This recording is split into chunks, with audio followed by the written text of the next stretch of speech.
राधा वल्लभ श्री हरिवंश। देखो, परतंत्रता कितनी दुखदाई होती है। जब हमारे भारत देश में अन्य धर्मावलंबियों का शासन था तो हमारे भगवत विग्रहों को क्षति पहुंचाई गई, हमारी उपासना को हानि पहुंचाई गई, हमारी उपासना के उपासकों का कत्ल किया गया।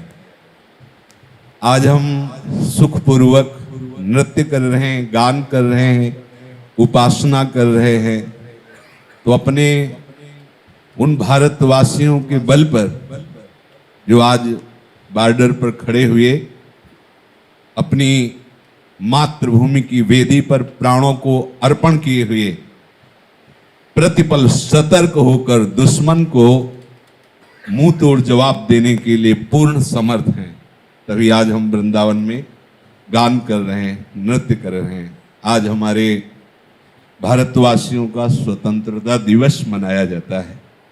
परतंत्रता में क्या क्या दुख भोगने पड़े भारतवासियों को इतिहास साक्षी है।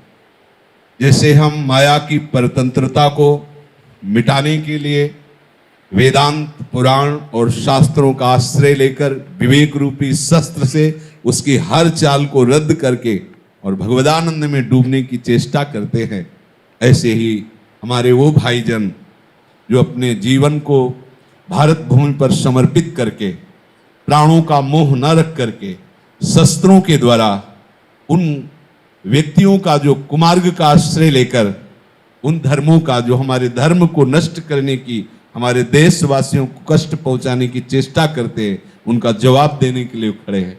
हम सब भगवत मार्ग के पथिक हृदय से उनके स्वास्थ्य और उनके जीवन की मंगल कामना करते हैं। जो हमारे देश की सुरक्षा में अपने प्राणों का त्याग किया, वो कम नहीं है, वो भी स्वर्गवासी होते हैं। उनका स्वर्ग में आदर होता है जो देश प्रेम के लिए जीवन समर्पित करते हैं, क्योंकि ये संपूर्ण चराचर जगत भगवान का ही स्वरूप है। जैसे अर्जुन जी कहते हैं मैं युद्ध नहीं करूंगा, संन्यास ले लूंगा, तो भगवान कहते हैं नहीं, तुम्हारा इस समय परम कर्तव्य है युद्ध करना। तो वो भी महात्मा ही हैं जो अपने प्राणों का त्याग करके अपने तिरंगा की रक्षा के लिए, अपने देशवासियों को सुख प्रदान करने के लिए वो बॉर्डर पर खड़े हैं। अपने प्राणों का मोह कितना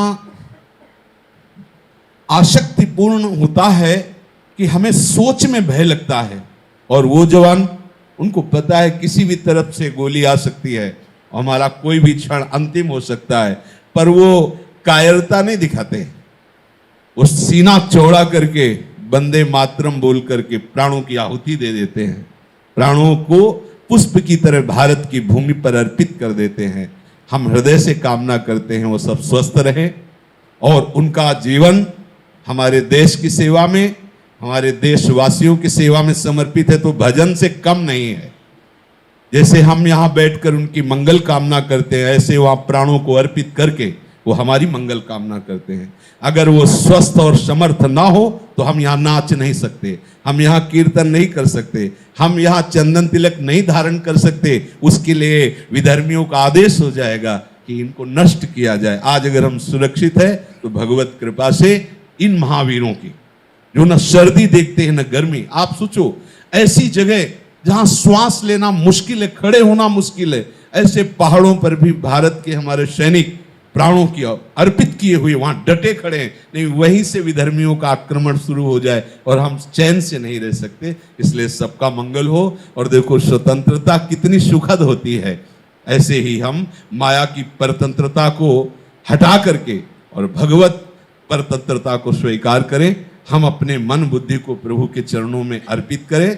सर्वे भवन्तु सुखिनः, सर्वे सन्तु निरामयाः, सर्वे भद्राणि पश्यन्तु, माँ कश्चित् दुःख भाग् भवेत्। सब सुखी रहे, सब निरोग रहे, किसी को किंचन मात्र भी दुख न हो। श्री राधा वल्लभ लाल।